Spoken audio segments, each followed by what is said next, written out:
Ich freue mich sehr, im Studio bei Peter Lukas Graf zu sein für ein Gespräch mit Serena Klemm, der Frau von Konrad Klemm, und mit Peluk, der ein Studienkollege war von Konrad Klemm. Und Konrad Klemm wiederum war mein Lehrer in Winterthur und Zürich, als ich studiert habe. Sì, è molto bello. Ho desiderato tanto questo incontro col maestro, con Peluche, come diceva Connie, e con Mattias, perché è proprio un modo per tenere in vita Connie, per tenere in vita la sua arte nel flauto e anche parlando di lui come uomo, perché tutti e tre siamo stati legati a lui in un modo molto speciale.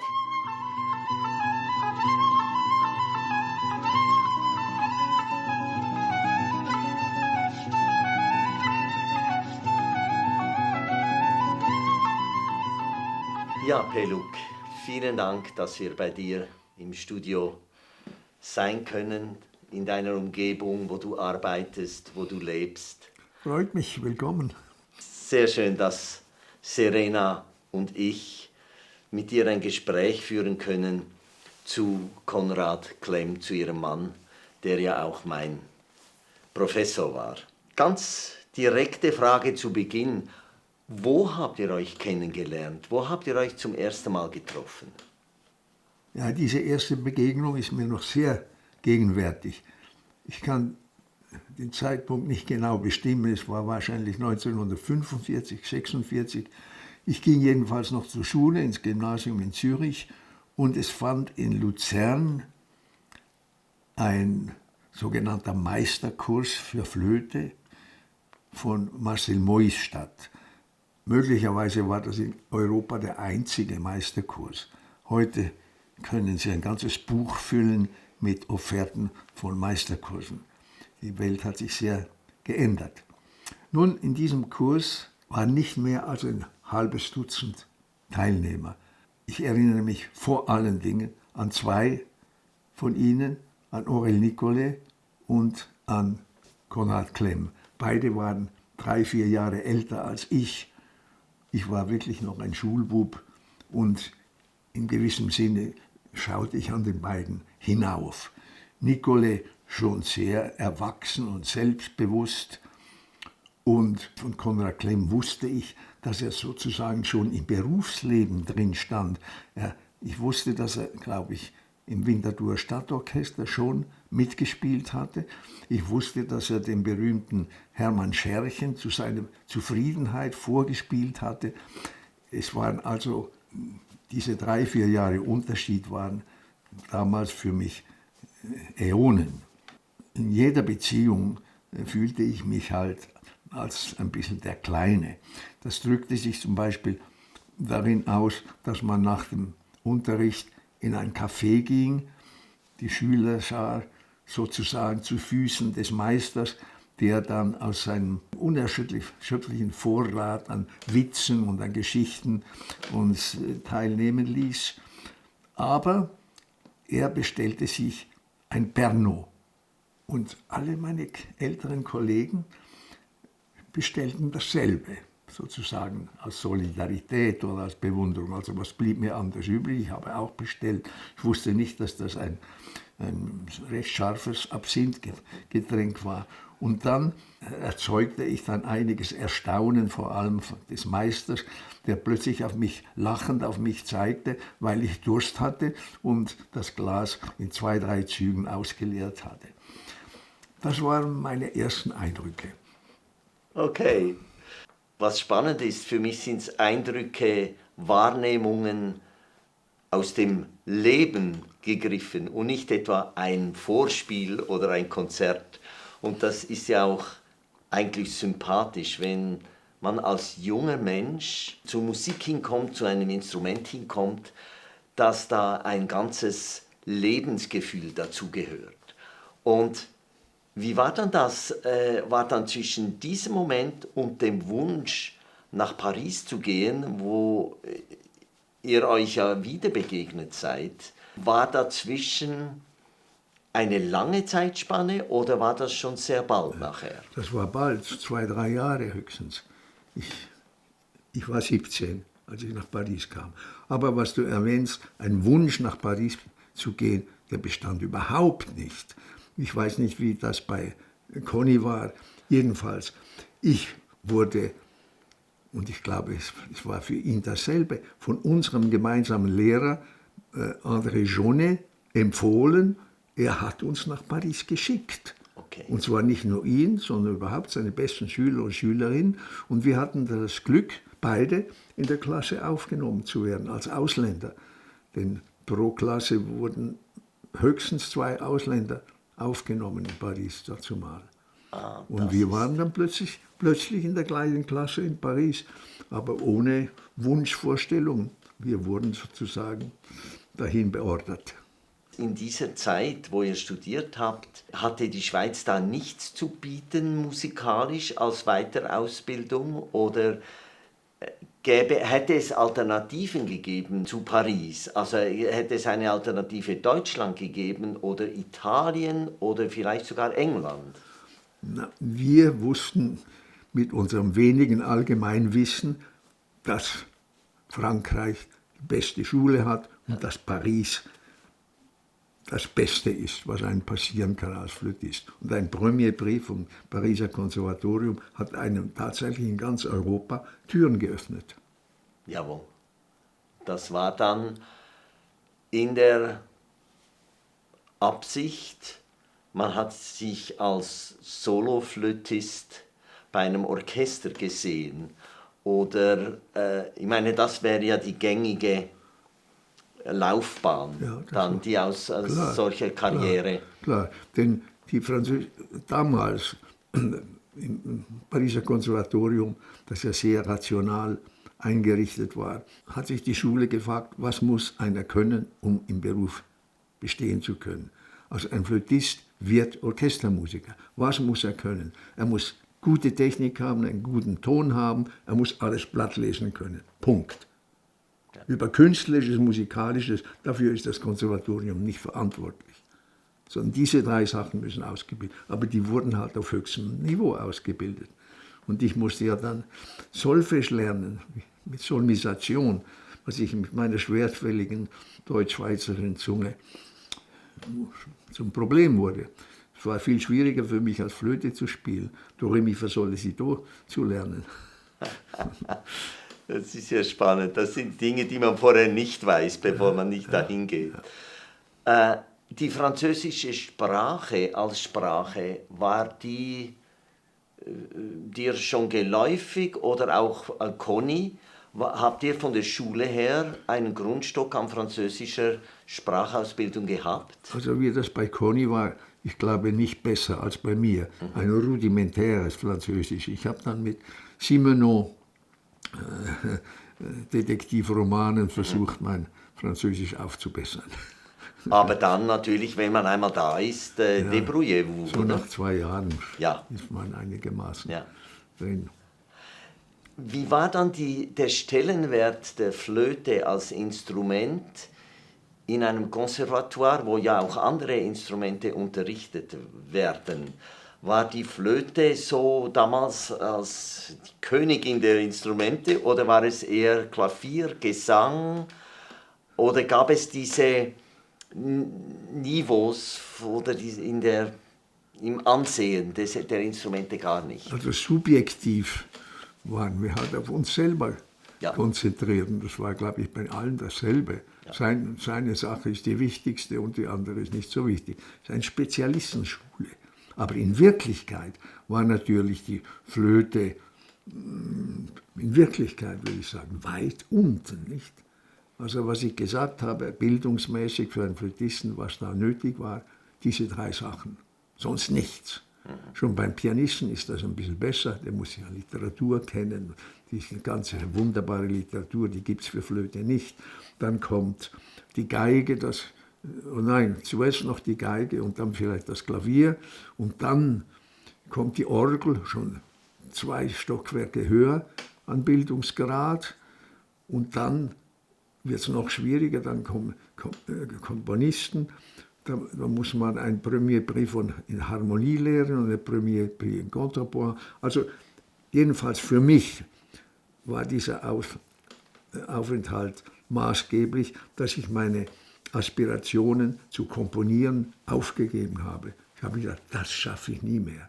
Das ist spannend. Also dann hat auch die Flöte, war ja damals noch nicht ein erklärtes Solisteninstrument. Es gab keine großen Flötensolisten. Vielleicht Marcel Moïse hatte einen gewissen Status, Ja. aber es gab nicht wie bei den Pianisten schon eine Generation Aber zurück. es gab halt Dafanel und Gaubert. Das waren zwei wahrscheinlich die bestausgebildeten, hervorragenden Flötisten, die es je gegeben hat. Ja.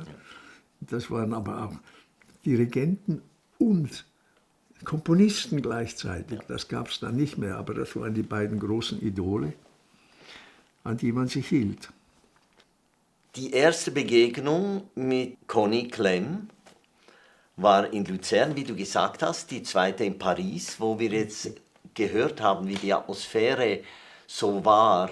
Wie war das innerhalb der Klasse? Hatte man unterschiedliche Beziehungen zu den Leuten? Und weitergefragt, war die Beziehung zu Conny, hatte die etwas Besonderes? War da eine Ebene, die vielleicht mit anderen Flötistinnen und Flötisten nicht war? Unter uns Studenten gab es nicht viel Gemeinsamkeit. Wir hatten auch gar keine Zeit dafür. 3-mal pro Woche 3 Stunden Flötenklasse, dazu 1 oder 2 oder ich glaube auch 3-mal 3 Stunden Solfège-Klasse. Damit war die Woche schon fast ausgefüllt und wir mussten ja schließlich üben. Man hatte kaum mehr Zeit zu üben. Das war ein gewisses Problem. So dass wir speziell unter Einzelnen wenig eigentlich Freundschaft pflegen konnten. Ich kann auch nicht von einer Freundschaft mit Conny reden, aber wir waren uns, glaube ich, gegenseitig sehr zugetan, obschon wir sehr verschieden geartet waren. Aber ich mochte ihn sehr. Und es gab dann, wir waren ja nicht die einzigen Schweizer am Konservatorium, wir hatten noch die dritte Journée-Schülerin, Susi Seiler von Zürich, die in der Ausländerklasse war. Wir waren also geradezu eine kleine Schweizer Kolonie unter Flötisten. Allerdings, ein Ereignis muss ich eigentlich erwähnen. Conny war eine große Statur, ein außerordentlich gut aussehender Mann, blond, blauäugig, glaube ich auch, so ungefähr das Gegenteil vom Durchschnittsfranzosen, klein, eher schwarz, womöglich noch mit Schnurrbärtchen und so weiter.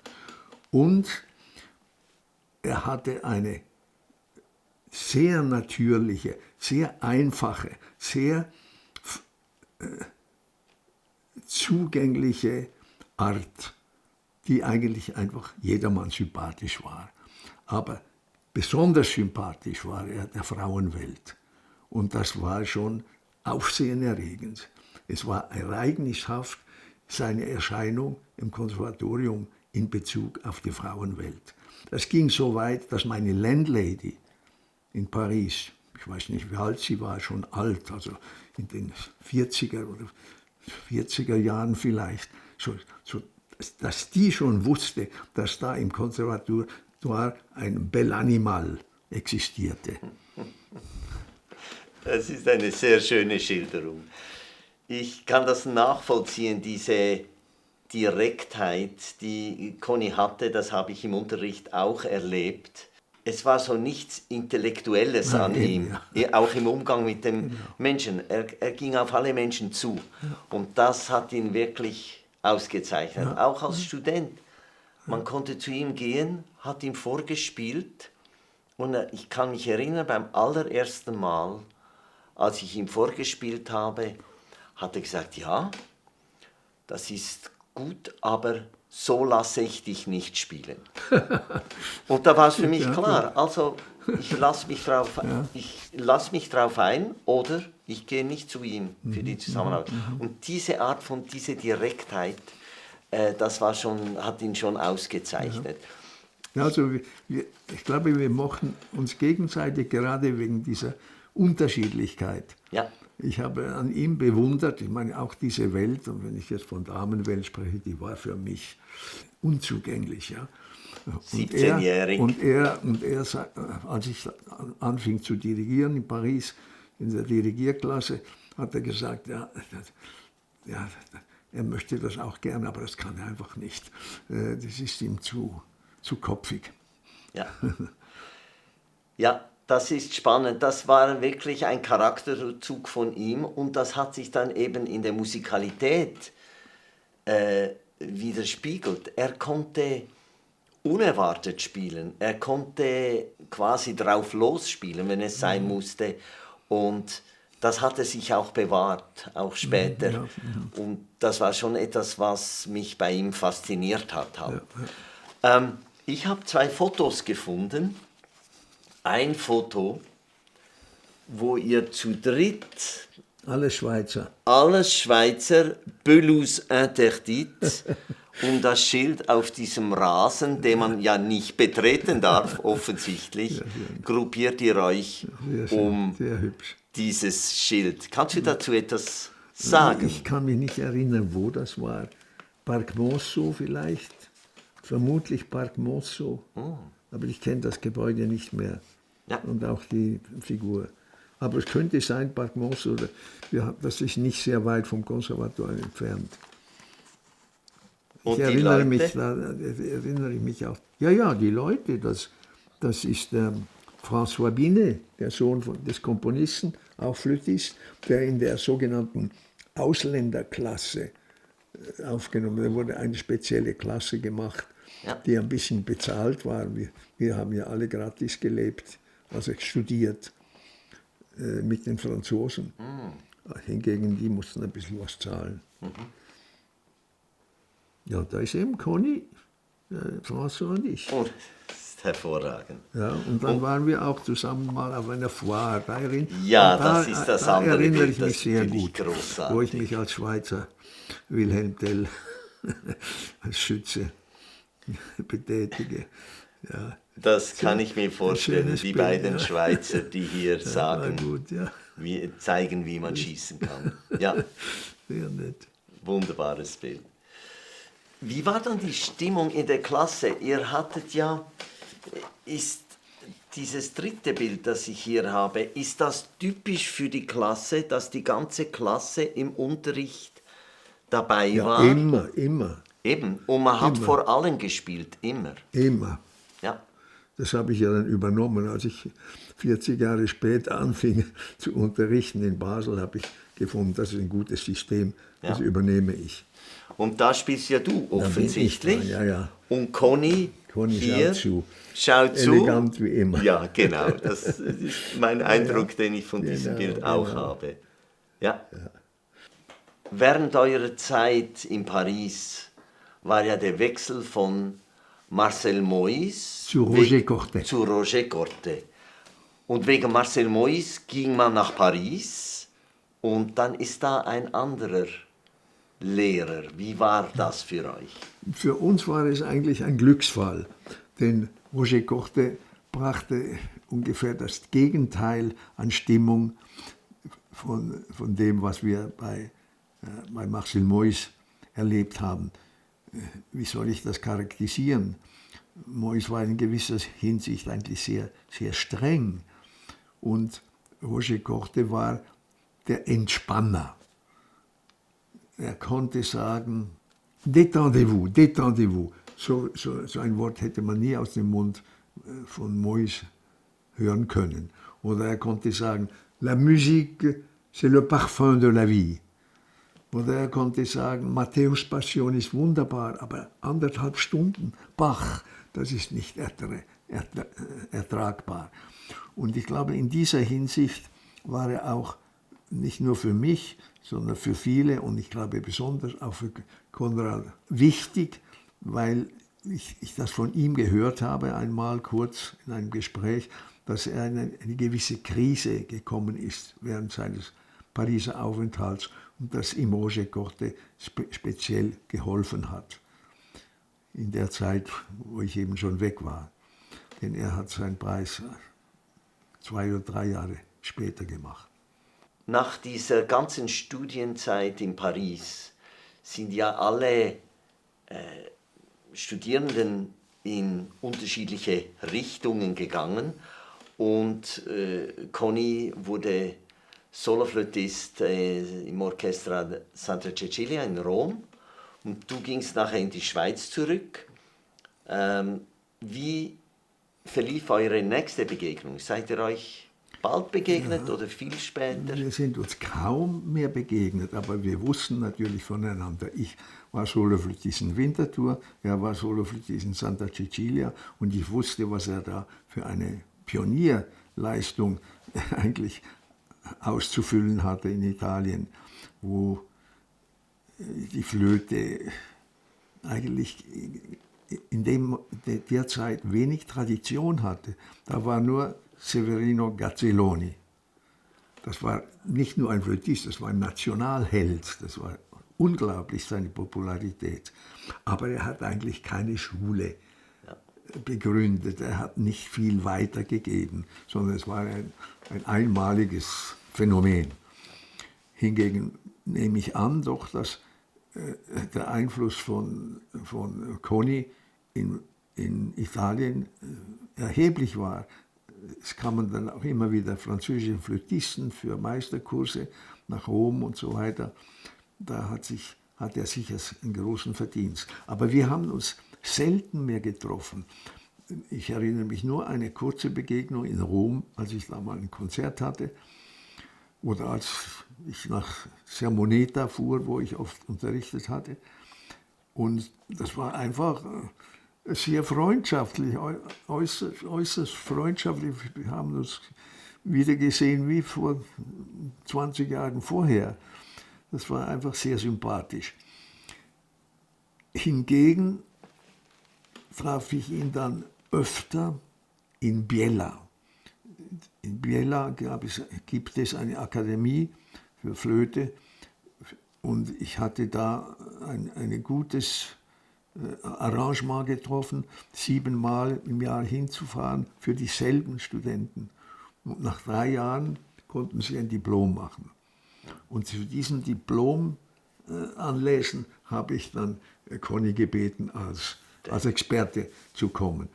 Und das war schon in der Zeit seiner Krankheit, seines Zungenkrebses. Und das wurde eigentlich jedes Mal schlimmer. Ich weiß nicht, wie viele Operationen er überstanden hat. Und da habe ich ihn einfach maßlos bewundert, in welcher Art er das ertragen hat. Ohne Depression, ohne Anklage, er hat es einfach ertragen. Obschon es schlimm war am Schluss. Er konnte ja wirklich kaum mehr verständlich sprechen. Das letzte Mal, als ich ihn gesehen habe. Das war aber für mich ein ganz großes Beispiel von einer Lebenshaltung. Das kann ich nachvollziehen. So ist er auch mir begegnet. Ich hatte ihn als Lehrer, da hat er nie vorgespielt. Ah ja. Er hat in dieser Zeit nicht mehr spielen können. Bereits. Und hat dann auch, wenn er gesprochen hat, da war eine Selbstverständlichkeit, wie er sich ausgedrückt hat, obwohl er genau gewusst hat, dass seine Sprache undeutlich war, aber man hat das alles nachvollziehen und verstehen können. Und ich habe ihn genau für diese, wie du sagst, für diese Haltung einer Krankheit gegenüber habe ich ihn bewundert. Und er hat ja in dieser Zeit intensiv Alexandertechnik studiert und dieses Loslassen können, dieses Akzeptieren können einer Situation ist eben auch sicher ein Gedanke der Alexandertechnik. Deswegen war er eben auf diesem Gebiet auch sehr stark. Und er hat auch da die italienische Flötenschule, die sich dann langsam auch entwickelt hat er das sehr beeinflusst. Und dass das jetzt so bei dir auch so als Eindruck bleibt, das ist sehr schön. Das freut mich sehr. Ja, und es war gar kein Krampf dabei. Man hat nicht das Gefühl, er überwindet sich jetzt mit aller Stärke, sondern es entsprach auch diesem, man kann immer nur sagen, natürlichen, unglaublich natürlichen Wesen. Er hat es angenommen und hat damit gelebt. Das finde ich ein sehr schönes Schlusswort, weil so charakterisierst du Conny Klemm in einer Weise, wie er auch mir, wie er auch anderen Studierenden begegnet ist. Vielen Dank, Peluk, für dieses Gespräch. Schöne Erinnerung.